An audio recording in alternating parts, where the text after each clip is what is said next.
Good evening, everyone. My name is Bob Balopole, and tonight we're going to talk about a hot topic in financial circles known as behavioral finance. And what that is all about is how our emotions drive us to make bad decisions as far as our investments. And these emotions, they can just be your own personal personality factors. They can be something in your upbringing that might drive you to be a big optimist or a big pessimist. But often they are just behaviors that are inbred in us from evolution.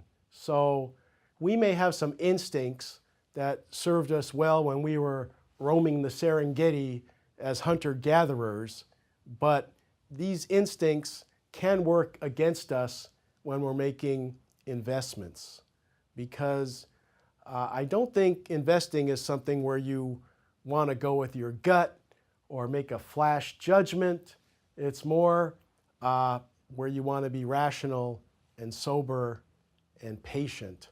So if the stock market drops by 10%, you might have what's called a rush of adrenaline and a flight or fight reflex.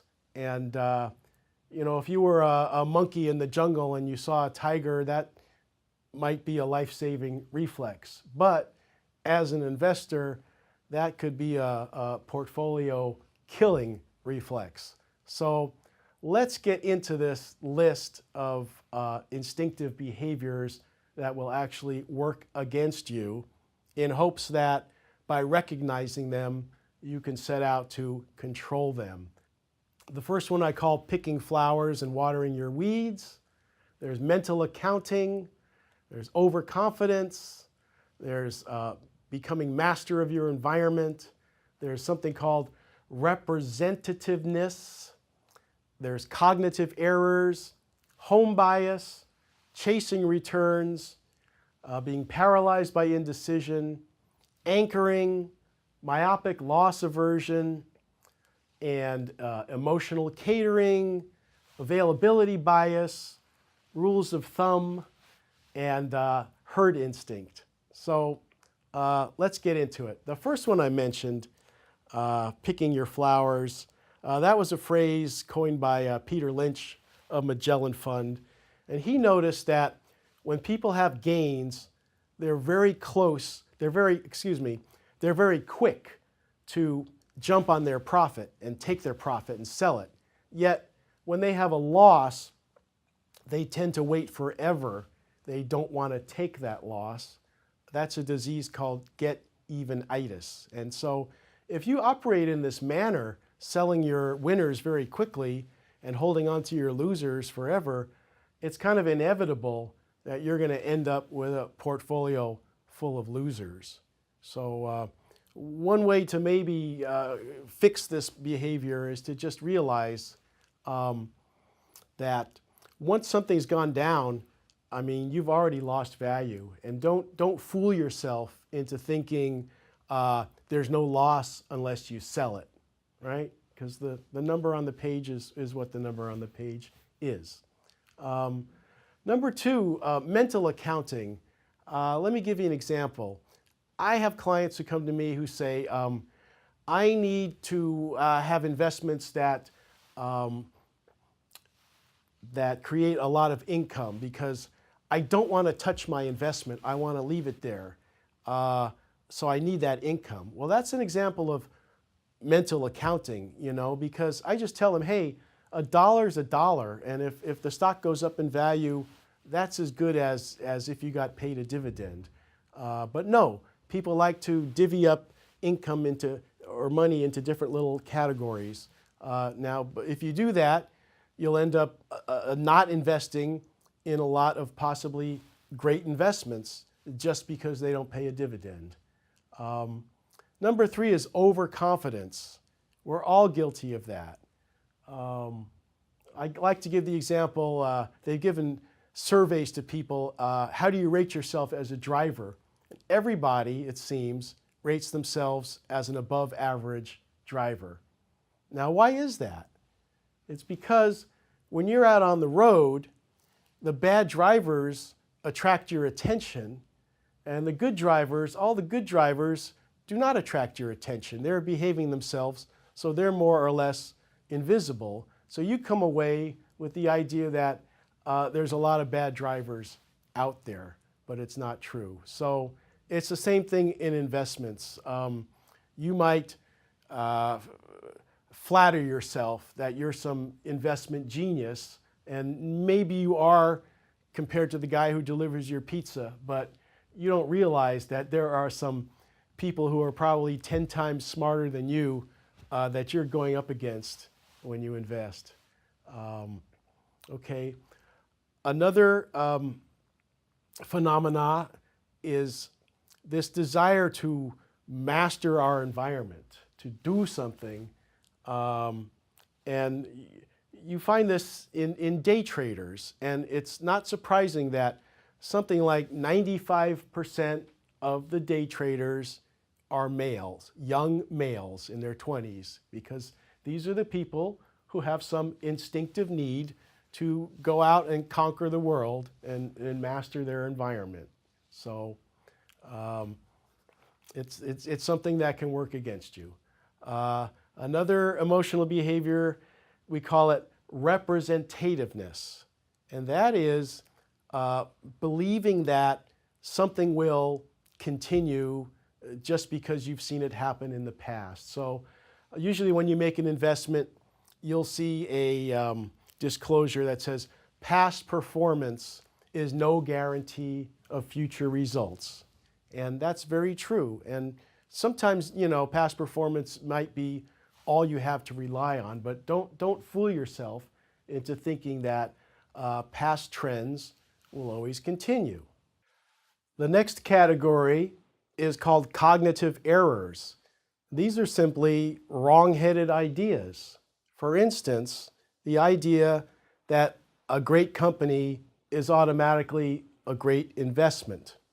It's only a great investment at the right price. Similarly, to believe a great industry is a great thing to invest in is a cognitive error. I use as an example the airline industry, which grew tremendously over many decades and is still growing, yet has never been a very profitable endeavor for stockholders. Next, we have home bias. That would be, for instance, Americans preferring to invest in American companies. And you might say, oh, well, I don't want to mess with foreign stock exchanges or whatever, but you know, that's nonsense. Royal Dutch Shell, Nestle, those are great multinational companies that you can easily buy ADRs of them on the New York Stock Exchange. So it's simply some kind of odd home bias that makes us want to stick to our own country. Next, we have chasing returns, and I think we all know what this is. Some fund did really well. Okay, so I want to be in that fund. And guess what? You put your money in that fund, and the one that did well last year doesn't do this well this year. So then, again, you find something that's better, and you switch to that, and again, you have the same experience. That's called chasing returns. If we were a hunter-gatherer roaming the Serengeti and a gazelle went by, yeah, you'd run after it. You wouldn't think twice, right? But that instinct doesn't serve you as an investor. The next thing I want to talk about is being paralyzed by indecision. And my example here is in Germany, you know how your driver's license, you can put something on there whether or not you want your organs to be harvested for medical purposes. Well, in Germany, 80% of the drivers have that election. Yes, I want that. And right next door in Austria, 80% of the drivers have the opposite. I don't want it, only 20%. So why should two cultures that are very similar right next door to each other have such different outcomes? And maybe you can guess the reason. The reason is in Germany, you have to opt out, and in Austria, you have to opt in. So this just reveals when people aren't sure what to do, they tend to do nothing. And so that's allowing yourself to be paralyzed by indecision. And it has been said that even a bad plan is better than no plan at all. So don't let yourself be paralyzed by indecision. Next on the list, we have anchoring. Anchoring is establishing a frame of reference. For instance, being very attuned to what you paid for a stock and letting that influence your decision as to whether you're going to hold that stock. Now, if Jim and Joe each have shares of Apple, what does it matter if Joe paid $200 and Jim paid $100? Should that have any influence on whether or not this is the proper time to hold or sell Apple? No, it should not.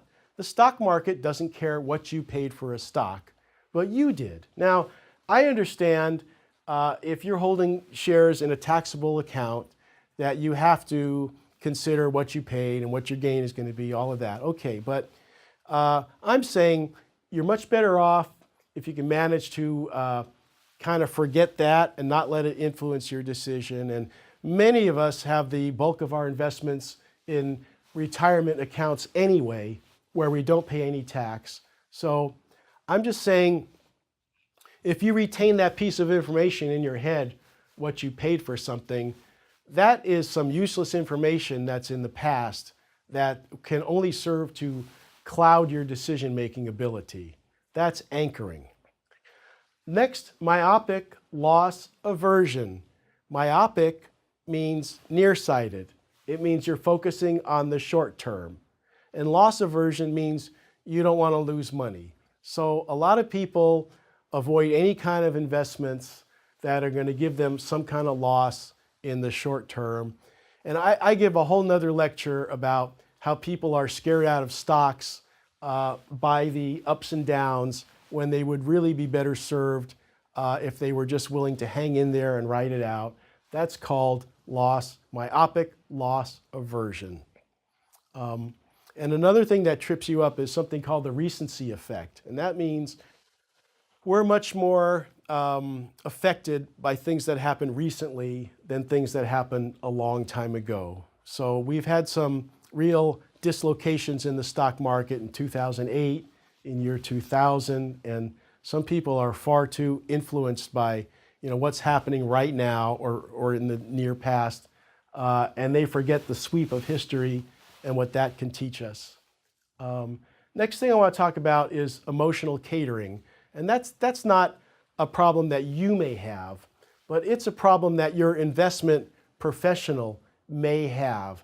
I'm kind of ashamed to say, but most of the people in my profession, they would rather do what the client wants than try to stand up to the client and put the client into something the client is uncomfortable in. So, you go to a professional because you think they're going to exercise their professional judgment, and they end up just kind of being an echo chamber for your own biases and prejudices.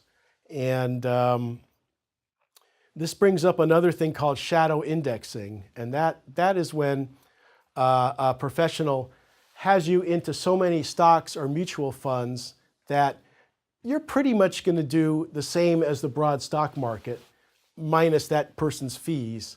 And yet they claim to be manifesting some special skill.